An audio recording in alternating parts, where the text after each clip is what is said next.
ಗ್ರಾಮ ರಾಜ್ಯದಿಂದ ರಾಮರಾಜ್ಯದವರೆಗೆ ಎಂಬ ಸಂಕಲ್ಪದೊಂದಿಗೆ ಆರಂಭವಾದ ಗ್ರಾಮ ರಾಜ್ಯ ಸಂಸ್ಥೆ 15 ವರ್ಷಗಳ ಸಾರ್ಥಕ ಪಯಣವನ್ನ ಪೂರ್ಣಗೊಳಿಸಿ ಇನ್ನಷ್ಟು ಶಕ್ತಿಯುತವಾಗಿ ಬೆಳೆಯುವ ಹಾದಿಯಲ್ಲಿ ಹೆಜ್ಜೆ ಇಟ್ಟಿದೆ. ನಾಡಿನ ಎಲ್ಲಾ ಅಡುಗೆ ಮನೆಗಳು ವಿಷಮುಕ್ತವಾಗಬೇಕು ಎನ್ನುವ ಯೋಚನೆಯಿಂದ ಆರಂಭವಾದ ಈ ಸಂಸ್ಥೆ ಸಹಸ್ರಾರು ಅಡುಗೆ ಮನೆಗಳನ್ನ ಈಗಾಗಲೇ ತಲುಪಿದೆ. ನಿಜ ಅರ್ಥದ ನೈಸರ್ಗಿಕ ಉತ್ಪನ್ನಗಳನ್ನ ಮನೆ ಮನೆಗೂ ಪೂರೈಸುವ ಸಂಸ್ಥೆ ಎಂಬ ನಂಬಿಕೆಯನ್ನ ಭದ್ರವಾಗಿಸಿಕೊಂಡಿದೆ. ಈ 15 ವರ್ಷಗಳ ಯಶಸ್ವಿ ಸಾಧನೆಯನ್ನ ಸಂಭ್ರಮಿಸುವುದರ ಜೊತೆಗೆ ರಾಸಾಯನಿಕ ರಹಿತ ವಸ್ತುಗಳ ಕುರಿತು ಮತ್ತಷ್ಟು ಅರಿವು ಮೂಡಿಸುವ ನಿಟ್ಟಿನಲ್ಲಿ ಈ ಸರಣಿಯನ್ನ ಆಯೋಜಿಸಲಾಗಿದೆ.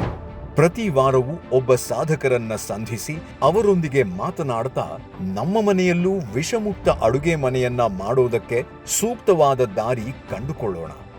ಇದು ವಿಷಮುಕ್ತ ಅಡುಗೆ ಮನೆ ಮುಕ್ತ ಮಾತು. ಇಂದಿನ ಸಂಚಿಕೆಯಲ್ಲಿ ಖ್ಯಾತ ಪತ್ರಕರ್ತ ಹಾಗೂ ಸುವರ್ಣ ನ್ಯೂಸ್ನ ಮುಖ್ಯ ಸಂಪಾದಕ ಅಜಿತ್ ಹನುಮಕ್ಕನವರ್ ಅವರು ಸಾವಯವ ವಸ್ತು ಹಾಗೂ ವಸ್ತುಸ್ಥಿತಿ ಕುರಿತು ಮುಕ್ತವಾಗಿ ಮಾತನಾಡಿದ್ದಾರೆ. ಈ ಸಂಸ್ಥೆ ಪ್ರಾರಂಭಿಸುವಾಗ ಶ್ರೀ ಸಂಸ್ಥಾನದವರ ಸಂಕಲ್ಪ, ಇದೊಂದು ದಿವ್ಯ ಸಂಕಲ್ಪ ಅವರದು. ಜನಗಳಿಗೆ ಸ್ವಾಸ್ಥ್ಯ ತುಂಬಿದ ಆರೋಗ್ಯ ಇರಬೇಕು, ಆರೋಗ್ಯ ವಿಷಮುಕ್ತ ಅಡುಗೆ ಮನೆ ವಿಷಮುಕ್ತವಾದ್ರೆ ಆರೋಗ್ಯ ಉತ್ತಮವಾಗ್ತದೆ, ಬದುಕು ಉತ್ತಮ ಆಗ್ತದೆ ಅನ್ನುವಂತ ಒಂದು ಪರಿಕಲ್ಪನೆ ಅವರದಾಗಿತ್ತು. ಇನ್ನೊಂದು ಗ್ರಾಮ ಮತ್ತು ರಾಜಧಾನಿ ಅಥವಾ ರಾಜ್ಯಕ್ಕೆ ಕೊಂಡಿಯಾಗಿ ಈ ಸಂಸ್ಥೆ ಬೆಳಿಬೇಕು ಅನ್ನುವಂತ ಕಲ್ಪನೆ ಅವರದಾಗಿತ್ತು. ಗ್ರಾಮಗಳಲ್ಲಿ ಉತ್ಕೃಷ್ಟ ವಸ್ತುಗಳು ಸಿಗ್ತವೆ, ಇಲ್ಲಿ ಇರುವ ಜನಗಳಿಗೂ ಉತ್ಕೃಷ್ಟ ವಸ್ತುಗಳು ಸಿಗುವಂತ ಆಗ್ಬೇಕು. ಇನ್ನೊಂದು ಅಲ್ಲಿ ಬೆಳೆದದಕ್ಕೆ ಮಾರುಕಟ್ಟೆ ಇಲ್ಲಿ ಸಿಗಬೇಕು ಅನ್ನುವಂತ ಕಲ್ಪನೆ, ಅಲ್ಲಿ ಅವರಿಗೆ ಬೆಳೆದಿದ್ದಕ್ಕೆ ಮಾರುಕಟ್ಟೆ ಸೌಲಭ್ಯವನ್ನು ನಾವು ಒದಗಿಸ್ಕೊಡ್ಬೇಕು ಅಂತ. ಇನ್ನೊಂದು ಉದ್ಯೋಗಕ್ಕೆ ಮತ್ತು ಜೀವನೋಪಾಯಕ್ಕೆ ಅಲ್ಲಿಂದ ವಲಸೆ ಇಲ್ಲಿ ಬಂದಿರ್ತಾರೆ, ಅವರಿಗೆ ಗ್ರಾಮದ ವಸ್ತುಗಳು ಸಿಗುವಂತ ಆಗ್ಬೇಕು ಅನ್ನುವಂತ ಪರಿಕಲ್ಪನೆಯಲ್ಲಿ ಈ ಸಂಸ್ಥೆಯನ್ನ ಪ್ರಾರಂಭಿಸಿದ್ರು. ಹಾಗೆ ಗ್ರಾಮಗಳು ಸ್ವಾವಲಂಬಿ ಆದ್ರೆ ದೇಶ ಉನ್ನತಿ ಆಗ್ತದೆ ಅನ್ನುವಂತ ಪರಿಕಲ್ಪನೆ ಅವರು. ಇದರಿಂದಾಗಿ ಒಂದು 30ಕ್ಕೂ ಹೆಚ್ಚು ಸ್ವಸಹಾಯ ಸಂಘಗಳು, ಗೃಹ ಉದ್ಯಮಗಳು ಎಲ್ಲ ನಮ್ಮರಿಂದ ಬದುಕಿಕೊಂಡಿದ್ದಾರೆ. ಹಾಗೆ ನೂರಾರು ರೈತರು ನಮ್ಮೊಂದಿಗೆ ಜೋಡಿಸಿಕೊಂಡಿದ್ದಾರೆ. ಇದರಿಂದಾಗಿ ಅವರಿಗೆ ಜೀವನೋಪಾಯಕ್ಕೆ ಅನುಕೂಲವಾಗಿದೆ. ಇನ್ನು ಗೋ ಉತ್ಪನ್ನಗಳನ್ನ ನಾವು ಮಾರಾಟ ಮಾಡುವುದರಿಂದಾಗಿ ಗೋ ಸಂರಕ್ಷಣೆಗೆ, ದೇಶಿ ಗೋ ಸಂರಕ್ಷಣೆಗೆ ನಾವು ಒಂದಷ್ಟು ಕೊಡುಗೆ ಕೊಡುವಂತ ಪ್ರಯತ್ನ ಮಾಡ್ತಾ ಇದ್ದೇವೆ. ಇದಿಷ್ಟು ಸ್ಥೂಲ ಪರಿಚಯ ಗ್ರಾಮ ರಾಜ್ಯದ ಬಗ್ಗೆ. ಇನ್ನು ಪ್ರದೀಪ್ ಅವರು ಸಂವಾದವನ್ನ ನಡೆಸಿಕೊಡ್ತಾರೆ. ದಲ್ಲಾಳಿಗಳ ಬಗ್ಗೆ ಮಾತಾಡ್ತಿದ್ವಿ, ಮಾರ್ಕೆಟ್ ನಲ್ಲಿ ರೈತನಿಗೆ ಸಿಗುವ ದರಗಳ ಬಗ್ಗೆ ಮಾತಾಡ್ತಿದ್ವಿ. ಈಗ ಇಲ್ಲೆಲ್ಲ ಪ್ರಯತ್ನಗಳು ಅಲ್ಲಲ್ಲಿ ಫ್ರಾಗ್ಮೆಂಟೆಡ್ ಅಂತ ಏನ್ ಹೇಳ್ತೀವಿ, ಆ ತರದ ಪ್ರಯತ್ನಗಳು ನಡೀತಾ ಇದೆ. ಅದೆಷ್ಟೇ ಹೋದ್ರೂ ಕೂಡ ಮೇ ಬಿ ತಿಂಗಳಿಗೆ ಒಂದಿಷ್ಟು ಲಕ್ಷವೋ ಅಥವಾ 1-2 ಕೋಟಿಯೋ 3 ಕೋಟಿಯೋ ಆ ರೀತಿಯ ಬಿಸ್ನೆಸ್ ಅನ್ನ ದಾಟಿ 1000 ಕೋಟಿಗಳಲ್ಲಿ ಬಿಸ್ನೆಸ್ ನಡೆಸುವಂತ ಸಂಸ್ಥೆಗಳು ಹೇಗ್ ಮಾಡಬಹುದು, ಅದನ್ನ ಯಾವ ತರ ಆ ಲೆವೆಲ್ಗೆ ಅದನ್ನ ತಗೊಂಡು ಹೋಗ್ಬಹುದು, ಆ ಮೈಂಡ್ ಸೆಟ್ ಹೇಗ್ ಚೇಂಜ್ ಮಾಡಬಹುದು. ಆ ಮೈಂಡ್ ಸೆಟ್ ಅಂದ್ರೆ ಆ ರೀತಿಯ ಸಾಧನೆಯನ್ನು ಪತಂಜಲಿ ತರದವ್ರು ಮಾಡಿದಾಗ ನಮ್ಮಲ್ಲಿ ಎಷ್ಟು ಸಿನಿಕಲ್ ಆಗಿ ನೋಡಿದ್ರು, ಯೋಚನೆ ಮಾಡಿದಾರೆ ನೀವು? ಆಶ್ರಮದವ್ರಿಗೆ ಯಾಕೆ ವ್ಯವಹಾರ ಬೇಕು, ಯೋಗ ಮಾಡೋರು ಯಾಕೆ ಬಿಸ್ನೆಸ್ ಮಾಡಬೇಕು, ಆ ಸಿನಿಕತೆಯಿಂದ ಅದೊಂದು ಸಿಸ್ಟಮ್ಯಾಟಿಕ್ ಪ್ರೊಪಗಂಡ ಬಹಳ ಸಿಸ್ಟಮ್ಯಾಟಿಕ್ ಆಗಿ ಮಾಡಿದಾರೆ. ಅಂದ್ರೆ ನಮ್ಮಲ್ಲಿ ಆಶ್ರಮಗಳು, ಸಾಧು ಸಂತರು, ದೇವಸ್ಥಾನಗಳಲ್ಲಿ ನೀವು ಭಿಕ್ಷೆ ಎತ್ಕೊಂಡಿರಿ ಅಂತ ಹಂಗೆ ಯಾವತ್ತೂ ಭಾರತೀಯ ವ್ಯವಸ್ಥೆ ಇರಲಿಲ್ಲ. ಸಂಪತ್ತಿನಿಂದ ತುಂಬಿ ತುಳುಕ್ತಾ ಇದ್ದಂಥ ವ್ಯವಸ್ಥೆನೆ ಅದು. ದೊಡ್ಡ ಪ್ರಮಾಣದ ಐ ಡೋಂಟ್ ಅಂಡರ್ಸ್ಟ್ಯಾಂಡ್ ಮನಿ, ನನಗೆ ಮ್ಯಾನೇಜ್ಮೆಂಟ್ ಗೊತ್ತಾಗೋದಿಲ್ಲ, ನನಗೆ ವ್ಯವಹಾರ ಗೊತ್ತಾಗೋದಿಲ್ಲ. ಬಟ್ ಅಂದ್ರೆ ಸಮಾಜಕ್ಕೆ ಏನ್ ಮಾಡಿದ್ರೆ ಒಳ್ಳೇದಾಗಬಹುದು, ವ್ಯವಸ್ಥೆ ಗೊತ್ತಾಗುತ್ತೆ. ಏನ್ ಮಾಡಿದ್ರೆ ಸಮಾಜಕ್ಕೆ ಒಂದು ಒಳ್ಳೇದಾಗಬಹುದು ಅಂತ ವ್ಯವಸ್ಥೆಯಲ್ಲಿನ ಲೂಪ್ ಹೋಲ್ಸ್ಗಳು ಗೊತ್ತಾಗ್ತವೆ. ಉದಾಹರಣೆಗೆ ನಾವು ಸಪೋಟ ಬೆಳಿತೀವಿ. ನಾನು ಚಿಕ್ಕಂದಿನ ಇರ್ತಾನು ನಾನು ಸಪೋಟ ಮಾರ್ಕೆಟ್ಗೆ ಹೋಗ್ತಿದ್ದೆ, ಹೋಲ್ಸೇಲ್ ಮಾರ್ಕೆಟ್ಗೆ ಹಾಕ್ತಿದ್ದೆ. ತರಕಾರಿ ಬೆಳಿತಿದ್ವಿ, ತರಕಾರಿ ತಗೊಂಡು ಹೋಲ್ಸೇಲ್ ಮಾರ್ಕೆಟ್ಗೆ ಹಾಕ್ತಿದ್ದೆ. ನನಗೆ ಚಿಕ್ಕಂದಿನಲ್ಲೂ ಅದೊಂದು ಅಭ್ಯಾಸ.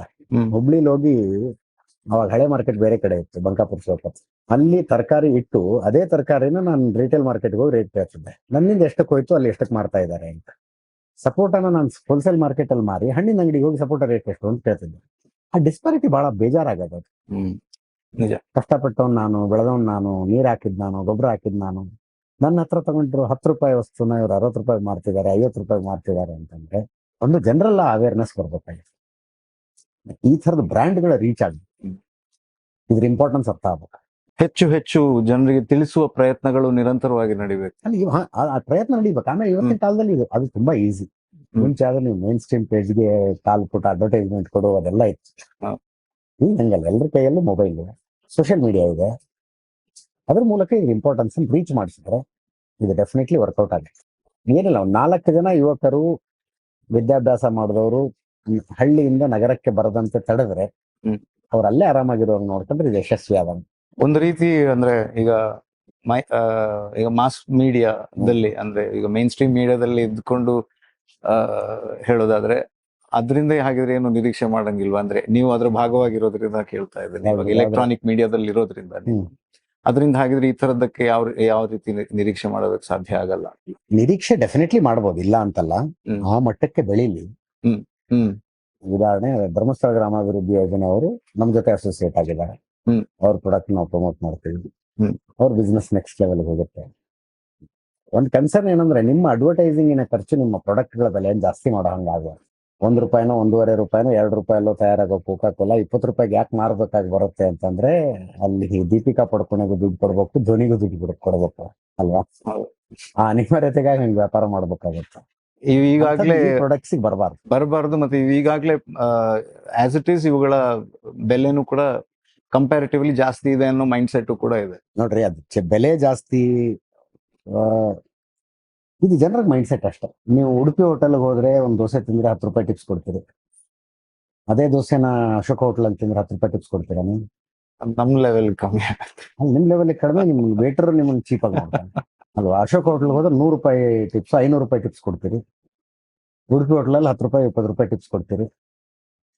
ದುಡ್ಡಿನ ವ್ಯಾಲ್ಯೂ ಜಾಸ್ತಿ ಹೆಚ್ಚು ಕಡಿಮೆ ಆಗ್ಲಿಲ್ಲ, ಜಾಗ ಎಷ್ಟೇ ಹೆಚ್ಚು ಕಡಿಮೆ ಆಗಿತ್ತು. ಹಿಂಗೆ ಇದ್ರದ್ದು ಬೆಲೆ ಹೆಚ್ಚು ಕಡಿಮೆನೋ it is in comparison with what? ಅತ್ಯಂತ ವಿಷಕಾರಿಯಾದ ಆಹಾರ ನನಗೆ ₹20 ಕಡಿಮೆ ಸಿಗ್ತಾ ಇದೆ, ಅದ್ರ ಮೇಲೆ ವಿಷಕಾರಿಯಾದ ಆಹಾರ ಅನ್ನೋದು ನನಗೆ ಸ್ಪಷ್ಟವಾಗಿ ಗೊತ್ತಿದೆ.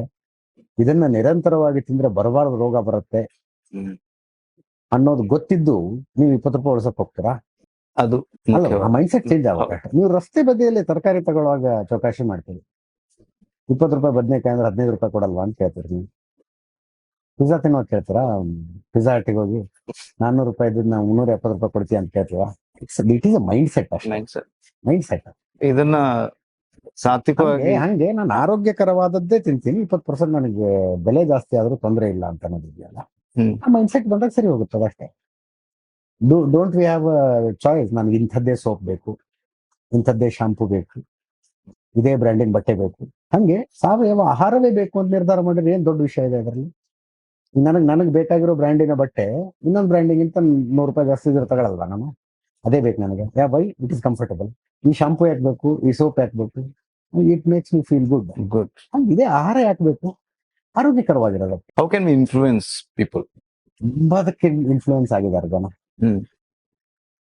ಬೆಳಗ್ಗೆ ಎದ್ದು ಜಿಮ್ಗೆ ಹೋಗೋದ್ರ ಪ್ರಮಾಣ ಮೊದಲಿಗಿಂತ ಜಾಸ್ತಿ ಆಗಿದೆ. ಮೊದಲು ಲಾಲ್ಬಾಗ್ನಲ್ಲಿ ಅಷ್ಟು ಜನ ವಾಕಿಂಗ್ ಸಿಗ್ತಿರ್ಲಿಲ್ಲ, ಈಗ ಜಾಸ್ತಿ ಆಗಿದ್ದಾರೆ.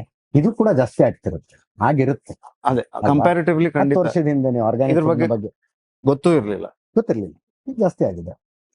That's a good development. ಅದರ ಪ್ರಮಾಣ ಇನ್ನಷ್ಟು ಜಾಸ್ತಿ ಆಗ್ಬೇಕು. ಅದು ಅವೇರ್ನೆಸ್ ಇಂದ ಮಾತ್ರ.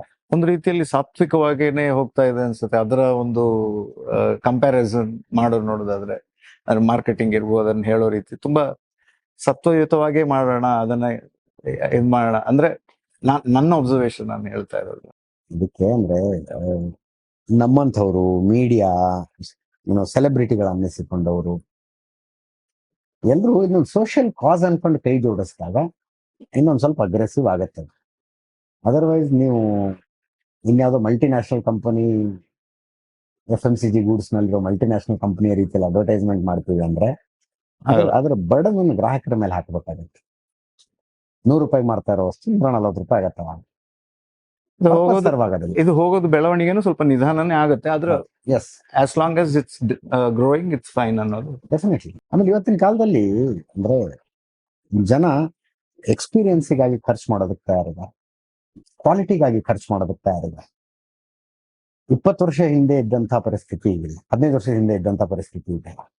ಒಳ್ಳೆ ಎಕ್ಸ್ಪೀರಿಯನ್ಸ್ಗಾಗಿ ಸ್ವಲ್ಪ ದುಡ್ಡು ಜಾಸ್ತಿ ಇದ್ರೆ ಪರವಾಗಿಲ್ಲ, ಒಳ್ಳೆ ಕ್ವಾಲಿಟಿಗಾಗಿ ಸ್ವಲ್ಪ ದುಡ್ಡು ಜಾಸ್ತಿ ಇದ್ರೆ ಪರವಾಗಿಲ್ಲ. ಆ ಮನಸ್ಥಿತಿಗೆ ಬಂದಿದ್ದಾರೆ. ಮತ್ತೆ ನೋಡೋದಕ್ಕೆ ಚಂದ ಕಾಣಬೇಕು ಪ್ಯಾಕೇಜಿಂಗ್. ಮತ್ತೆ ನೀವು ಇಂಡಿವಿಜುವಲ್ ಆಗಿ ಯಾವ ರೀತಿ ಅಸೋಸಿಯೇಟ್ ಆಗಿದ್ದೀರಾ? ಅಂದ್ರೆ ನಿಮ್ಮ ಬಳಕೆಯಲ್ಲಿ ಹೇಗಿದೆ ಸಾವಯವ? ನಾನ್ ಮನೆ ಖರೀದಿ ಕಡೆ ಅಷ್ಟು, ಅಂದ್ರೆ ಮನೆಯ ಸಾಮಾನುಗಳ ಖರೀದಿ ಕಡೆ ಅಷ್ಟು ನನ್ ಗಮನ ಹರಿಸಿರೋದಿಲ್ಲ. ಇದೆಲ್ಲ ನೋಡಿದ್ಮೇಲೆ ಇದನ್ನೆಲ್ಲ ಮಾಡ್ಬೋದಾ ಅಂತ ಅನ್ನಿಸ್ತು. ನನ್ನ ಹೆಂಡತಿ ಟೇಕ್ ಕೇರ್ಸ್ ಅವು ಬಹಳ ಕಾನ್ಶಿಯಸ್ ಇದಾವೆ. ಏನಾದ್ರು ಅನಾರೋಗ್ಯ ಆದ್ರೆ ಆಯುರ್ವೇದದಲ್ಲಿರುವ ಎಲ್ಲಾ ಆಪ್ಷನ್ಗಳನ್ನ ಟೆಸ್ಟ್ ಮಾಡಿ ಆನಂತರ ಅಲೋಪತಿಗೆ ಹೋಗುವಷ್ಟು ಕಾನ್ಶಿಯಸ್ ಇರೋದ್ರಿಂದ ಸೊ ನನ್ನ ಅಡಿಗೆ ಮನೆ ವಿಷರಹಿತವಾಗಿದೆ ಅಂತ ಹೇಳ್ಬೋದು.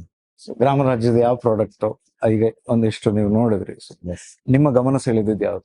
ಹೆಚ್ಚು ಕಡಿಮೆ ಎಲ್ಲ ಪ್ರಾಡಕ್ಟ್. ನಂಗೆ ಅಕ್ಕಿಯ ವೆರೈಟಿಗಳು ಇಷ್ಟ ಆಯ್ತು. ಹ್ಮ್. ತುಪ್ಪನ ಎಷ್ಟು ಮೆಟಿಕ್ಯುಲಸ್ ಆಗಿ ಮಾಡಲಾಗುತ್ತೆ ಅನ್ನೋದು ಇಷ್ಟ ಆಯ್ತು. ನನಗೆ ಅದೊಂದು ಕುತೂಹಲ ಆಯ್ತು. ಏನು ಡಿಶ್ ವಾಶು, ಸೋಪು, ಇದು ಯಾವುದು ಅಂದ್ರೆ ನಾವು ಚರಂಡಿಗೆ ವಿಷ ಹಾಕದೇ ಇರೋದಕ್ಕೆ ಸಾಧ್ಯನಾ ಅಂತ. ಹ್ಮ್. ಅದರ ಪ್ರಯತ್ನ ಮ್ಯಾಕ್ಸಿಮಮ್ ಆಗಿದೆ ಇಲ್ಲಿ. ಮಿನಿಮಲ್ ಕೆಮಿಕಲ್ಸ್ ಬಳಸ್ಕೊಂಡು ಅದನ್ನೆಲ್ಲ ಮಾಡ್ತಾ ಇರೋದು. Every product is interest. ಬೆಲ್ಲಕ್ಕೆ ಎಷ್ಟು ಕೆಮಿಕಲ್ ಯೂಸ್ ಮಾಡ್ತಾರೆ ಅನ್ನೋದು ಗೊತ್ತು ನನಗೆ. ಅಂಥ ಸಾವಯವ ಅಂಥ ಬೆಲ್ಲನ ಪರಿಶುದ್ಧ ಸಾವಯವ ತರ್ತಾ ಇರೋದು. ಬಿಕಾಸ್ ಬೆಲ್ಲ ಕೆಮಿಕಲ್ ಹಾಕೊಂಡು ನಾ ಕಣ್ಣಾರೆ ನೋಡಿದ್ವಿ. ಅವತ್ತಿಂದ ಬೆಲ್ಲನೇ ತಿನ್ಬಾರ್ದು ಅನ್ಕೊಂಡಿದ್ದೆ. ಶುದ್ಧ ಸಾವಯವ ಬೆಲ್ಲ ಮಾಡಿದ್ದಾರೆ. It's good. ಏನು ಸಜೆಷನ್ ಸಂಸ್ಥೆಗೆ ನಿಮ್ಮ ಸೈಡ್ ಸಂಸ್ಥೆ ಏನ್ ಏನ್ ಮಾಡ್ಬೇಕು? ಮಾಡ್ಬೇಕು ಅದೇ ಹೇಳದ್ನಲ್ಲ, ಅಂದ್ರೆ ಮಧ್ಯವರ್ತಿಗಳು ಅನ್ನೋರು ಯಾರು ಇಲ್ಲ, ಮಿಡ್ಲ್ ಮ್ಯಾನ್ ಇಲ್ಲ. ಇಲ್ಲಿ ಗ್ರಾಹಕರು ಎಷ್ಟು ದುಡ್ಡು ಕೊಡ್ತಾರೋ ಅದರ ಬಹುತೇಕ ಭಾಗ ಅದರ ಮ್ಯಾನುಫ್ಯಾಕ್ಚರ್ ಹೋಗುತ್ತೆ, ಪ್ರೊಡ್ಯೂಸ್ ಮಾಡಿದವ್ರಿಗೆ ಹೋಗುತ್ತೆ, ಇನ್ ಸೆನ್ಸ್ ರೈತರಿಗೆ ಹೋಗುತ್ತೆ. ಅತ್ಯುತ್ತಮವಾದದ್ದು ಅದು. ಇಲ್ಲಿ ಗೆಲ್ಲಬೇಕಾಗಿರೋದು ಬಿಸ್ನೆಸ್ ಅಲ್ಲ, ಗ್ರಾಮ ಗೆಲ್ಲಬೇಕಾಗಿರೋದು, ಹಳ್ಳಿ ಗೆಲ್ಲಬೇಕಾಗಿರೋದು. ಈ ಮಾಡೆಲ್ ನಲ್ಲಿ ಅದಾಗತ್ತೆ ಅನ್ಸುತ್ತೆ. ಸೊ ಒಂದು ರೀತಿಯ ಇದನ್ನ ಹೇಳ್ಬೋದಾ, ಅಂದ್ರೆ 15 ವರ್ಷಗಳ ಈ ಜರ್ನಿಗೆ ಕೊನೆಯದಾಗಿ ಒಂದು ಫಸ್ಟ್ ಆಫ್ ಆಲ್ ಇಂಥದ್ದೊಂದು ಆಲೋಚನೆ ಗುರುಗಳಿಗೆ ಬಂತು ಅನ್ನೋದು. ಅವರ ಗೋ ಸಂಬಂಧಿ ಹೌದು. ಇದರಿಂದ ಹಿಡಿದು ಇಲ್ಲಿಯ ತನಕ ಈಗ ಒಂದಷ್ಟು ಮಾಡೆಲ್ಗಳನ್ನು ನೋಡಿದೆ ನಾನು. 1 ಎಕರೆ ಜಮೀನು ಮತ್ತು ಅದಕ್ಕೆ ಬೇಕಾದಷ್ಟು ನೀರಿದ್ದರೆ ಗಂಡ ಹೆಂಡತಿ ಇಬ್ಬರು ಮಕ್ಕಳ ಒಂದು ಕುಟುಂಬ ಬಹಳ ಆರಾಮಾಗಿ ನೆಮ್ಮದಿಯಾಗಿ ಜೀವನ ಮಾಡ್ಬೋದು ಅಂತ. 1 ಎಕರೆ 1 ಎಕರೆ ನೋಡಿ, ತಾವು ತಮ್ಮ ಜಮೀನಿನಲ್ಲಿ ಬೆಳೆದದ್ದಕ್ಕೆ ಇಂಥದ್ದೊಂದು ವ್ಯಾಲ್ಯೂ ಎಡಿಷನ್ ಅನ್ನ ಆ ರೈತ ಏನಾದ್ರೂ ಮಾಡೋದಕ್ಕೆ ಶುರು ಮಾಡಿದ್ರೆ, ಈ ರೀತಿ ಮೌಲ್ಯವರ್ಧನೆ ಮಾಡೋದಕ್ಕೆ ಶುರು ಮಾಡಿದ್ರೆ ಆತ ಇನ್ನೂ ತುಂಬಾ ಚೆನ್ನಾಗಿ ಬದುಕ್ಬೋದು. ಇಂಥ ವೇದಿಕೆಗಳ ಸಪೋರ್ಟ್ ಸಿಗತ್ತೆ. ಡೆಫಿನೆಟ್ಲಿ. 15 ವರ್ಷಗಳ ಹಿಂದೆ ಗುರುಗಳಿಗೆ ಇಂಥದ್ದೊಂದು ಆಲೋಚನೆ ಬಂತು. ನಾನು ಯಾವಾಗ ಹೇಳೋದಂದ್ರೆ, ಮಠಗಳು, ಮಠಾಧೀಶರು ಈ ಮೀಸಲಾತಿಗೆ ಹೋರಾಟ ಮಾಡದೆ, ರಾಜಕಾರಣಿಗಳ ಮನೆ ಎಡತಾಟಗಳು ಅಂಥದ್ದೆಲ್ಲ ಬಿಟ್ಟು ಸಮುದಾಯ ಉದ್ಧಾರ ಆಗೋದಕ್ಕೆ ಇಂಥದ್ದನ್ನ ಮಾಡಿದ್ರೆ 25ಕ್ಕೂ ಹೆಚ್ಚು ವರ್ಷ ಹಿಂದೆ ದೇಸಿ ಗೋವಿನ ಉಳಿವಿಗಾಗಿ ಅಲ್ಲಿಂದ ಶುರುವಾಗಿದ್ದು, ಅದರ ಫಲವನ್ನ ಅಂದ್ರೆ ಗೋ ಫಲದಿಂದ ಆಗ್ಬೇಕಾಗದ ಪ್ರಾಡಕ್ಟ್ಸ್ ಇರ್ಬೋದು, ಅದರ ಮೂಲಕ ಬೇರೆ ಬೇರೆ ರೀತಿಯ ಇದನ್ನ ಮಾಡ್ಕೊಂಡು ಬೇರೆ ರೈತರಿಗೂ ಕೂಡ ವೇದಿಕೆಯನ್ನ ಕೊಟ್ಟು ಇಲ್ಲಿ ತನಕ ತಂದು ನಿಲ್ಸಿದ್ದಾರೆ. ಸೊ ನಾನು ಅಂದ್ರೆ ಅವಾಗ ಇದನ್ನ ಗಮನಿಸ್ತಾ ಇರ್ತೇನೆ. ಸೊ ಇಷ್ಟು ಹೊತ್ತು ನಿಮ್ಮ ಸಮಯವನ್ನ ಕೊಟ್ಟು ನಿಮ್ಮ ಯೋಚನೆಯ ಒಂದಿಷ್ಟು ತುಣುಕುಗಳನ್ನ ನಮ್ಮ ಜೊತೆ ಹಂಚಿಕೊಂಡಿದ್ದಕ್ಕೆ ಧನ್ಯವಾದಗಳು. Thank you. ತುಂಬಾ ಧನ್ಯವಾದಗಳು sir. Thank you sir. Thank you.